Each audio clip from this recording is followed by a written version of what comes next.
Hai, apa kabar kalian? Semoga sehat-sehat aja ya. Kali ini aku bakal bagiin tentang perjuangan. Pernah gak sih kalian memperjuangkan sesuatu yang benar-benar kalian inginkan? Kayak misal mungkin tentang doi, atau barang yang pengen kamu beli, atau tempat yang pengen kamu tuju, apapun itu. Aku pernah ngerasain yang namanya berjuang mati-matian ketika aku masuk ke perguruan tinggi. Waktu itu aku masih kelas 2 SMA dan aku bercita untuk sekolah di universitas ternama. Gak perlu sebut merek ya. Itu termasuk universitas terbaik sih di Indonesia, tapi bukan nomor 1 ya. Kayak aku udah percaya banget sama angan-angan yang ada, imajinasi yang ada. Aku mau jurusan sastra Indonesia waktu itu.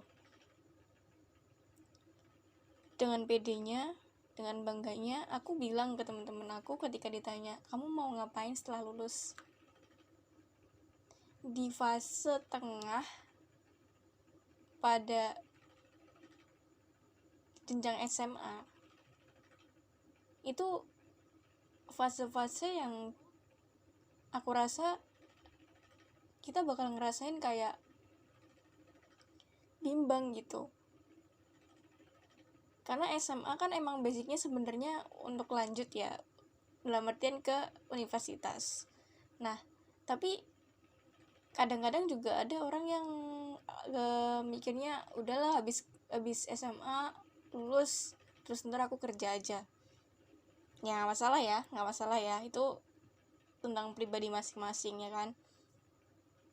Cuma di waktu itu aku tuh orang yang sangat ambisius dan yakin banget sama apa yang aku yakini, pemegang prinsip banget lah pokoknya. Terus aku usahain tuh mati-matian di kelas 11, kelas 2 SMA tuh. Semester 2 aku udah mulai belajar SBMPTN, karena aku tahu kalau SNMPTN mungkin aku gak akan keterima karena nilaiku gak seberapa gitu kan. Gak cuy, aku bukan pesimis, tapi cenderung ke tahu batas kemampuan. Karena dari awal aku sudah menyadari kalau aku kurang kompeten, terutamanya di SNMPTN. Tapi tetap pas semester 1 kelas 3 aku nyoba buat daftar SNMPTN. Itu tuh pokoknya momen-momen terdrama banget ketika kamu mendaftar ke perguruan tinggi negeri. Biasanya kan ya beda lah sama kayak kalau daftar di SMP, SMA ya, walaupun tetap ribet tapi tuh beda gitu. Kita takut untuk nggak bisa keterima, yang bener-bener nggak keterima, karena setelah itu kita udah nggak ada jenjang lagi kan otomatis. Mungkin kalau untuk yang dari keluarga mampu atau mungkin dari yang ekonominya mencukupi, itu ya adalah alternatif, mungkin dapat swasta atau mungkin mau kursus gitu kan. Nah tapi karena di sini ya keluarga yang bisa dibilang cukup untuk kehidupan sehari-hari maksudnya. Jadi aku berusaha untuk lebih keras untuk bisa masuk ke perguruan tinggi, terutamanya negeri. Nah, aku nih percaya banget bisa masuk di situ. Awalnya dulu waktu kelas 2 semester 1, oh ya aku inget kalau aku pernah mimpi buat masuk ke jurusan sastra Inggris. Itu kan termasuk berat ya, termasuk jurusan yang tinggi gitu grade-nya. Terus di kelas semester 2 kelas 11 aku baru mikir, oh mungkin sastra Indonesia itu terlalu tinggi buat aku gitu kan. Terus di semester 1 kelas 3 aku mulai geluti nih. Jadi aku nggak peduli sama yang namanya UN, karena aku merasa SMA tuh kita cuma dapat ijazahnya aja gitu kan, ijazahnya aja gitu. Jadi aku kayak nggak terlalu mikir untuk nemku harus segini, aku harus lulus dalam kondisi nilai segini gitu. Ya walaupun nggak sepenuhnya mengabaikan, tapi lebih fokusnya ke SBMPTN. Jadi sejak awal aku udah beli tuh ya namanya buku SBMPTN, buku-buku kisi-kisi gitu. Coba-coba minta ke guru juga gimana-gimananya gitu, pengalaman dari kakak kelas gitu kan, sama kakak tingkat gitu. Kebetulan aku punya koneksi kakak kelas satu angkatan sebelum aku sama kakak tingkat nih, dia di universitas yang sama juga, yang sama yang aku pengenin. Nah aku bisa dapat soal-soal dari dia nih. Terus abis itu aku coba tuh pas ujian SBMPTN, aku coba buat ikut ujian 2 kali kan, kesempatan 2 kali kan. Nah terus abis itu aku ikut ujian di jurusan yang sama juga, sastra Indo. Terus ada 3 pilihan apa ya waktu itu. Oh yang pertama itu aku pilih sosiologi, terus sastra Indo. Terus yang ketiga itu apa ya, aku lupa. Pokoknya 3 jenjang, 3 grade ini aku pilih semua. Jadi tapi itu menurun gitu. Jadi ketika yang atas itu tinggi, yang bawah itu menengah, yang akhir itu yang kira-kira paling rendah lah menurut kalian gitu. Karena katanya harus bertingkat, kalau enggak kan peluang untuk masuknya rendah kan berarti. Nah terus aku coba SBMPTN. Setelah SNMPTN aku gagal kan, tapi kan nggak mikir buat keterima ya, karena emang dari awal sadar diri gitu, jadi nggak kecewa lah. Nah setelah SBMPTN dan terima hasilnya sebenarnya lumayan ya skornya untuk di jurusan yang aku pilih. Tapi ternyata di universitas yang aku pilih itu enggak masuk. Dalam artian mungkin masih rendah ya wajar sih karena bagus kan. Terus aku coba pikir ulang gimana ya caranya biar aku bisa masuk situ, pokoknya aku harus di situ gitu. Pokoknya tuh ambisnya tuh ambis yang wah, harus gitu, harus.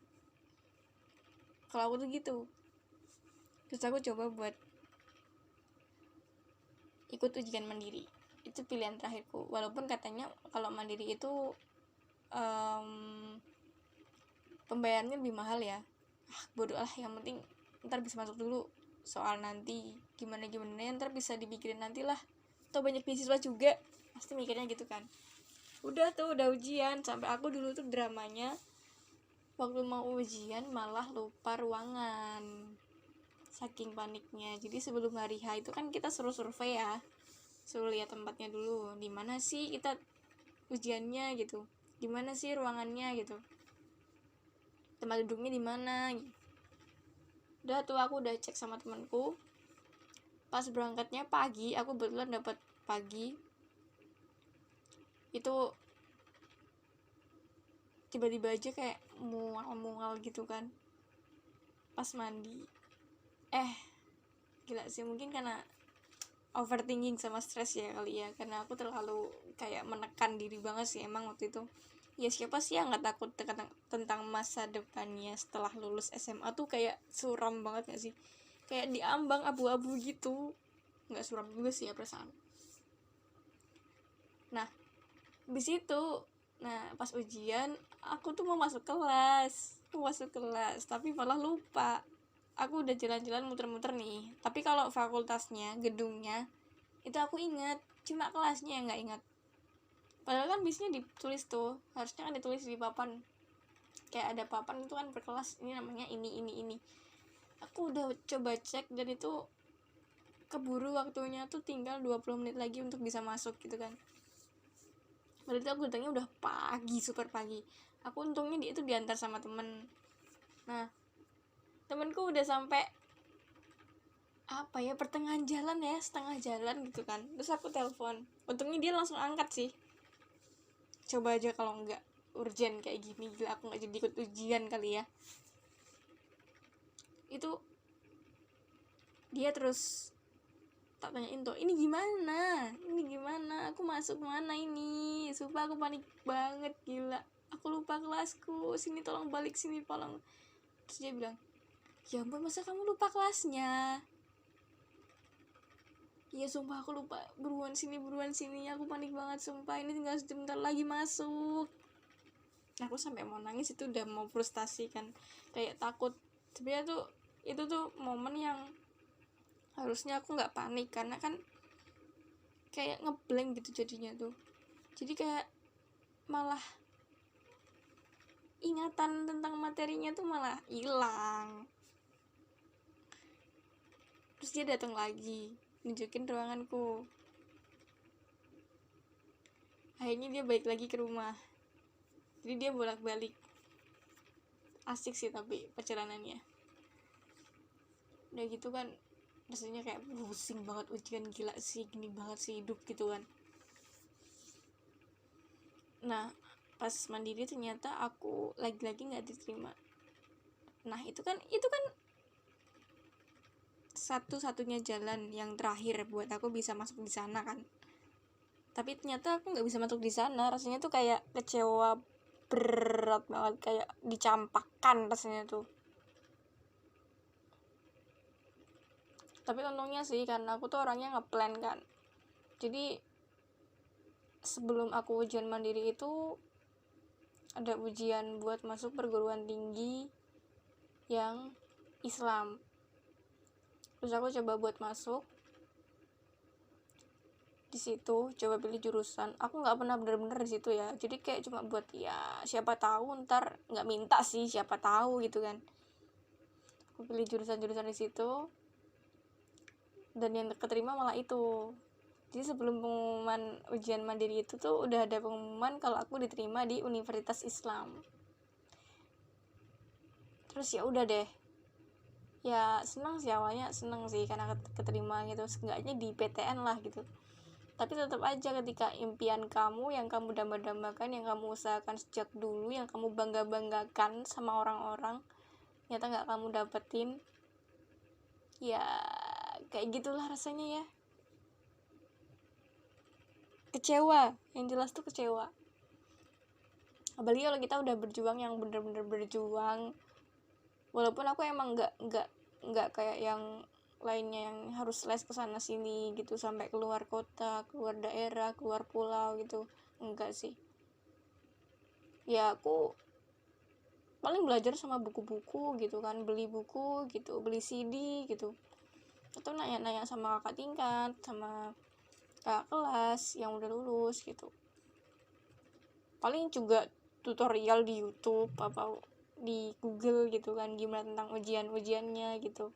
Tapi nggak sampai les gitu sih, karena ya kemampuannya beda-beda kali ya. Terus setelah itu ya namanya kecewa kan wajar banget ya, tapi itu mungkin ya yang aku mau tekanin di sini, kecewa boleh, sedih tuh bahkan perlu dinikmati kalau aku bilang, karena itu nggak datang 2 kali kan. Jadi kayak bisa jadi nanti kita lupa sama hal itu dan kita nggak pernah menghayati proses. Wah gila, ini kuat banget sih, mengapresiasi proses dan ya jalani aja gitu. Jadi ketika aku sedih ya, ketika aku bener-bener sedih ya udah sedih aja gitu, gak usah malu, kayak ya it's okay to not be okay. Bener banget sih menurutku. Sedihnya, kecewanya iya, nyesek iya loh pasti. Aku sampai gak mau berinteraksi pakai HP. Jadi HP-nya aku matiin selama beberapa hari itu kan. Terus ya udah kayak renung gitu aja sih. Tapi nih ya aku dapat dari pengalaman itu, kalau kita pengen sesuatu,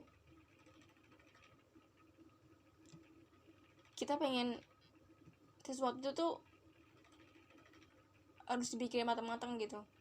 Bahkan yang udah persiapan pun belum tentu bisa dapat. Ya oke, mungkin yang nggak persiapan pun bisa dapat, tapi ya sebagian kecil aja yang bisa dapat. Kalau orang Jawa bilang sih bejo. Tapi ya apa ya harus mengandalkan itu? Enggak juga kan, mana adalah. Jadi kayak nyesel nggak sih aku ngelakuin itu? Kalau ditanyain gitu, aku bilang enggak. Awalnya kecewa, awalnya kayak nggak terima, kenapa sih aku jadi di sini, kenapa sih kok malah yang diterima di sini. Sumpah nggak banget. Soalnya aku tuh kayak dari awal udah survei tempat, udah tahu oh fakultasku bakal di sini, oh kelasku bakal di sini, oh ternyata kayak gini suasananya gitu. Sedangkan yang universitas yang aku diterima sekarang itu aku nggak pernah tahu, dan kayak nggak pernah namanya survei gitu cari tahu tentang gimananya gitu. Tapi ya namanya takdir ya. Pesan yang bisa aku ambil dari situ, ketika kamu merencanakan sesuatu untuk mimpi yang besar yang kamu punya, tetap ada plan B, bahkan mungkin plan C. Karena apa ya bukannya meragukan kemampuan, tapi kan kita sendiri ya, kita ini manusia, belum tentu apa yang kita mau tuh bisa kita dapat. Tapi yang jelas plan B atau C-nya itu juga harus sesuai sama apa yang kamu mau. Jangan sampai nanti waktu kamu keterimanya ternyata di B atau di C, kamu sama sekali nggak siap, dan sama sekali nggak tahu bidang itu apa, kamu suka atau enggak, bahkan pernah tahu aja enggak gitu. Jadi asal udahlah yang penting masuk lah gitu. Mau gimana pun juga itu peluang kamu untuk bisa masuk ya kan, walaupun mungkin itu peluang yang kesekian gitu. Yang bikin aku nggak menyesal itu ya karena aku juga mikir apa sih yang jadi passionku. Kan pasti ada tingkatannya juga nih, kayak misalnya aku tuh suka nulis, makanya milih sastra, itu di pilihan pertama. Terus yang kedua, aku nih suka komunikasi, jadi aku pilih komunikasi. Terus yang ketiga, aku pilih sosiologi, karena aku suka kehidupan sosial itu. Jadi tetap dalam fase yang benar-benar kamu tuh menguasai, yang benar-benar kamu tuh minat, nggak yang cuma asal keterima aja. Aku juga pernah dengar dari teman-teman aku yang rata-rata emang kalau universitas Islam itu untuk pelarian ya, kebanyakannya. Ya ada sih yang benar-benar mencoba di situ dan benar-benar pengen di situ dari awal, apalagi karena domisiliku di Jogja. Terus ya itu, buat mereka yang cuma buat pelarian itu tuh mereka bilang, aku dulu nggak pernah mikir masuk sini, dan aku sebenarnya nggak suka ini, pengen gap year aja lah gitu, pengen coba lagi tahun depan. Entah kenapa kayak nggak pernah setuju aja sama pikiran semacam itu. Kenapa ya? Karena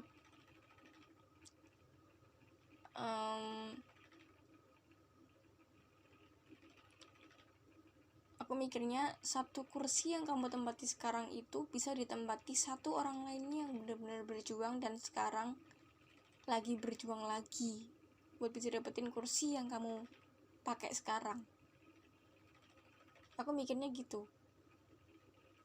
Maksudnya kalau misalnya emang nggak mau dan emang nggak minat, kenapa sejak awal dipilih?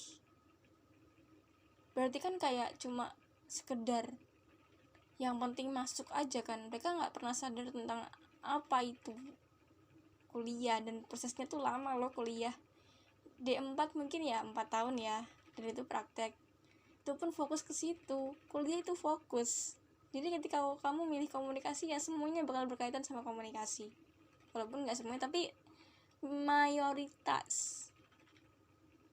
Jadi ketika kamu milih sesuatu dan kamu nggak suka, kenapa dipilih? Terus bilangnya, aku sebenarnya di sini cuma ya yang penting bisa kuliah lah. Lah terus buat apa bayar kuliah? Buat apa bayar UKT kalau pada akhirnya kamu nggak suka? Uangnya kebuang loh. Ya nggak sih?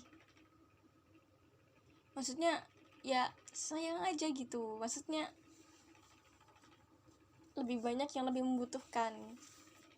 Harusnya uang segitu kamu bisa pakai yang lain, istilahnya gitu kan. Tapi ya itu mungkin karena prinsip berbeda ya masing-masing. Kan ada nih yang kayak nggak apa-apa lah, aku di sini dulu sementara buat setahun mungkin karena aku nggak terima di universitas ini, terus aku kesini aja lah. Ya seenggaknya dapat ilmu sedikit lah selama setahun.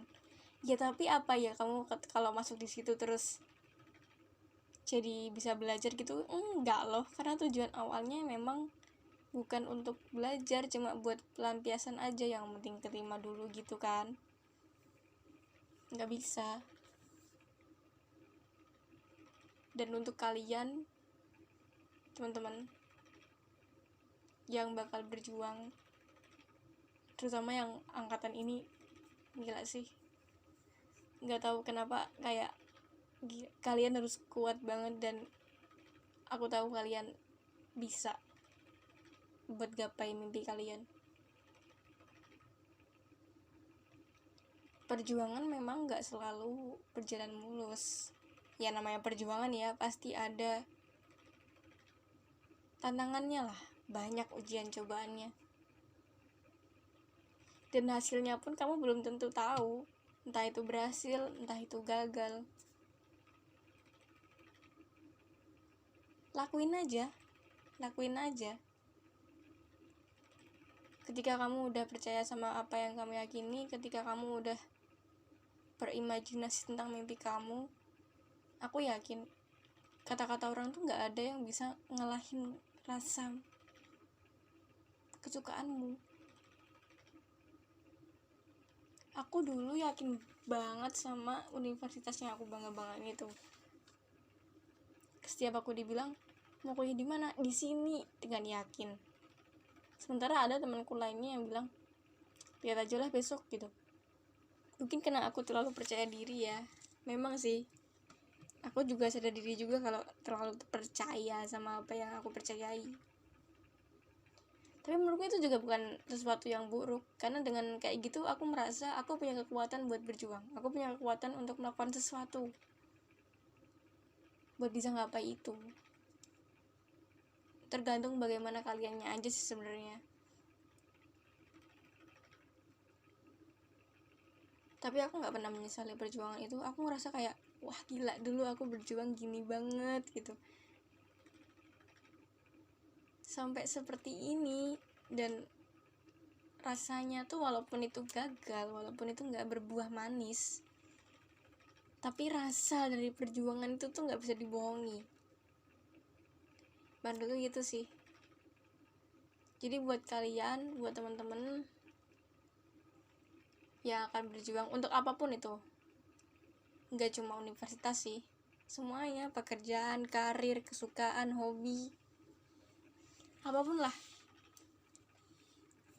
lakukan aja.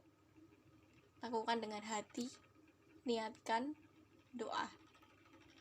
Aku yakin dengan begitu rasanya jadi berjuang pun nggak berat, dan untuk melepas ketika kecewa nanti juga nggak begitu berat. semuanya bakal baik-baik aja kok. Pasti ada lah di sekitar kalian orang-orang yang sangat baik sama kalian, yang mau mendukung kalian, yang mau support kalian, nyemangatin kalian gitu ya.